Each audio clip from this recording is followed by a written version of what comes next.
expand. And this is where something like a penis pump can be useful. Hey guys, it's Hink here. So we got another one for you today. Now, in general, I actually like this girl. Her name is Caitlin V. She has a pretty good channel when it comes to health, but I always have a problem when it is like women talking about penile issues, or basically people without PPs talking about how to maximize your PP. But there's actually a lot of good information discussed on this video, but there's also some important corrections that I think need to be made. So we're going to go through that today, so stick with me. Now, something that is, I think would scare every man is penile shrinkage. And is that something you've talked about this and made a video about this before? Is this inevitable? Is this something everybody will see? I'm very concerned. No, just like I'm being cautious not to say that things are cool right now, but the cool thing about penile shrinkage is that it is avoidable. It is avoidable. That's what I'm going with that. There we go. It is avoidable. This is funny because I've been studying this for a decade now, and I've been thinking and educating on sex for 2 decades. Yeah. And this was news to me. I did not know about penile shrinkage. I don't think that a lot of people are really talking about it. I'm sure she has not subscribed to my channel. I'm not even at 50K yet. Take a second to subscribe to the channel. Help me get to 50K. But the point is, like, I've talked about penile shrinkage multiple times. So either penile shrinkage or also atrophy or penile fibrosis. Those are not synonymous, but they're very similar processes because one leads to another. And I've talked about that multiple times. And even when it comes to the importance of nocturnal erections, because the nocturnal erections allow your penile chambers to fill up with blood. And we're going to talk about it later. But if you don't have that action, it can lead to penile fibrosis over time. So if you haven't seen my video on nocturnal erections, guys, please check that out. But I've also talked about the overwhelming evidence for pumping. Guys, I have an entire pumping playlist, but I have these pumping videos where they've explicitly done studies to prevent penile atrophy or penile shrinkage after things like prostate cancer surgery, where you have your prostate removed, or certain types of pelvic floor injuries. And it's abundantly clear pumping helps prevent penile atrophy or shrinkage. And I've also talked about things that impact your overall penile health, like the top 8 video I just put out that nobody watched, but that's all right. But the point is that there's some really important things that you can do to maximize your penile health to prevent that shrinkage from occurring. So I certainly talk about it. Well, there's shrinkage, like you go into a body of water. Cold bath shrinkage. No.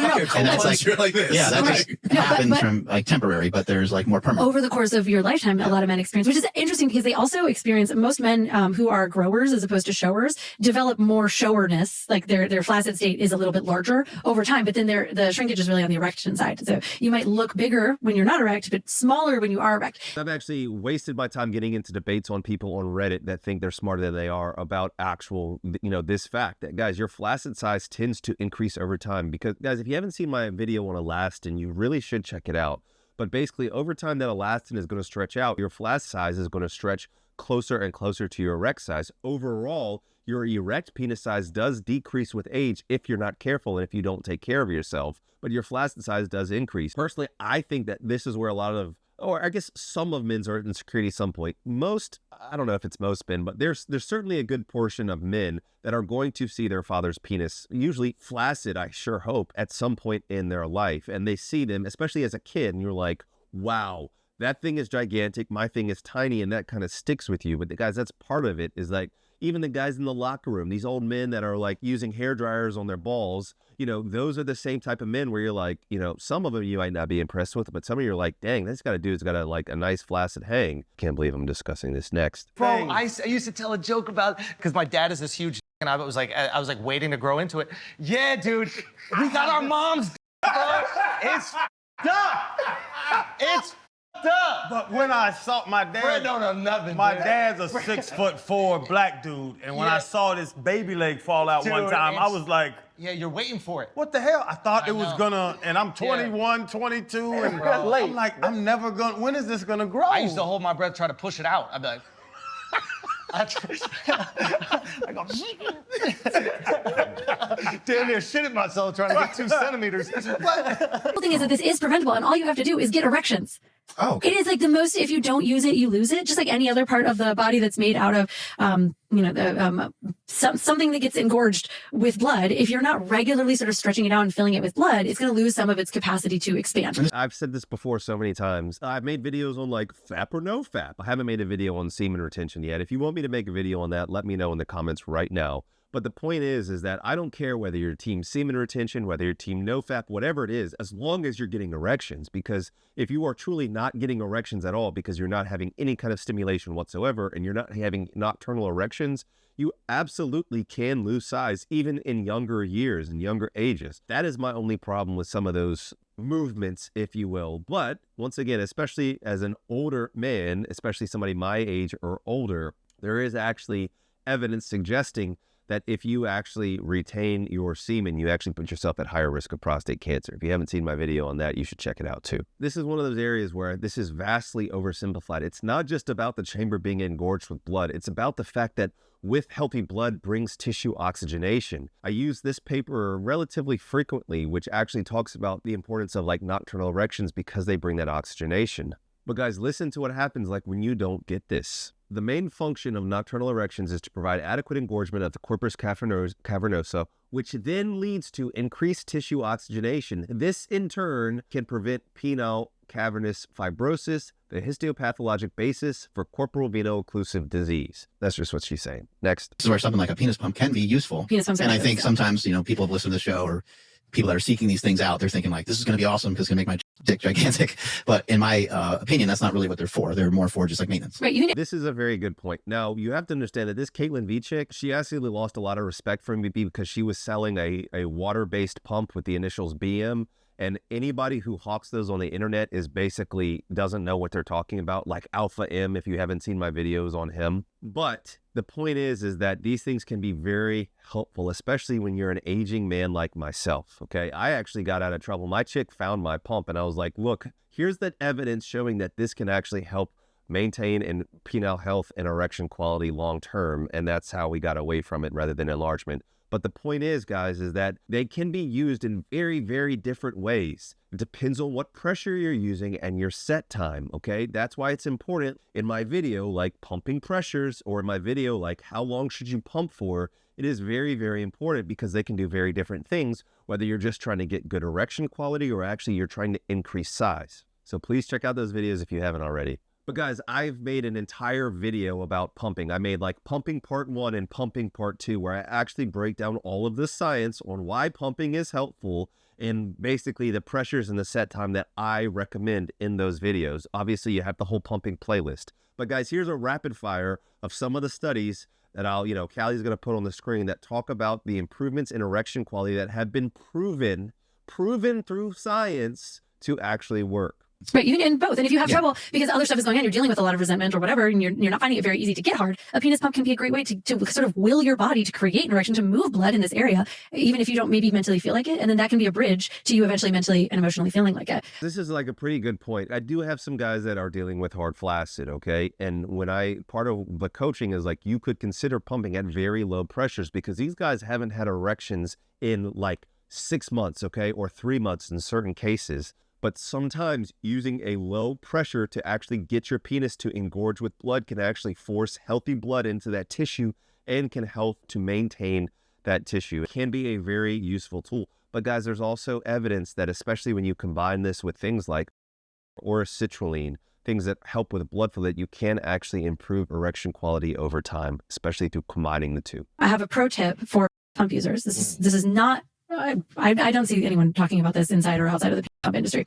If you want to get the best experience of the penis pump, massage the root of the penis, which is the few inches of the penis that is inside of the body, to bring blood flow to the root of the penis before you use the pump. Because if you just use the pump, you're essentially like pulling all of the blood that you can from the area, right? And then you're pulling it right just towards the tip of the penis. If you massage, heat up, maybe even like do this like combo red light therapy. This could be like self-care. Self-care for men.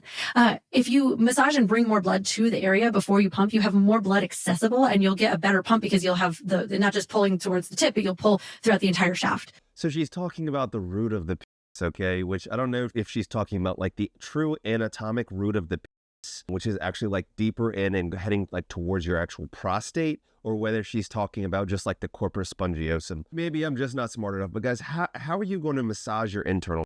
Somebody let me know. I'm not talking about prostate massage. I'm talking about massaging the actual root of the penis. That's one of those things that like sounds good. Like, oh, here's oh my God, I never thought about that. Don't do the voice. Just like logistically, oh, you massage the root of the penis and then when you pump, you allow blood to flow not only through like the distal portions of the penis, but also the root of the like. No, when you put on a penis pump, guys, you're going to use the negative pressure to draw blood up through the entirety of your. Like it just doesn't make. One of the things that really pisses me off, like quite honestly, just pisses me the off. Sorry, Callie. Okay. Is when people try to make themselves sound smarter than they are to sell a program or sell a course or sell whatever the they're trying to do. And this is one of those times where I think that she's using fancy terms and using anatomic terms incorrectly to try to make oh, here's a pro tip that nobody talks about. Massage the internal.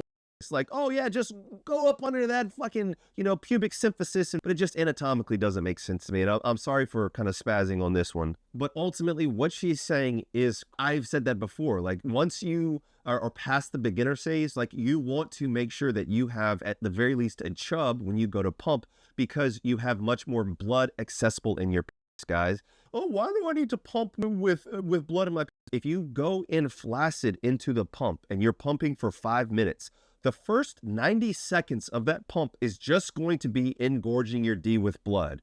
What you're going to be doing is pump, pump, pump, blood's going to engorge, pressure's going to drop. Pump, pump, pump, blood's going to engorge, pressure's going to drop. So the first half of your first set is going to be just you trying to get blood into your pee-pee and constantly like pumping up. Even if you're just talking about it from that purely just a logistical standpoint, as far as like time under tension of your pee-pee, it doesn't make sense to go in flaccid unless you're a beginner and you're taking things slow. That's also why I say, hey, it makes sense to the best of your ability to go into the pump as hard as you can, because you are already at max capacity, and then you are actually using the pump's negative pressure to expand to take you past your natural limit, rather than even if you go in with the chub, okay, you go in with the chub, and it's like, okay, still, there's going to be a point where your blood is going to increase, pressure is going to decrease, and you're going to have to keep increasing the pressure, and that is basically missed time under tension. That's why I get so passionate about it. But yeah, guys, just massage that inner root of your penis, guys. Yeah.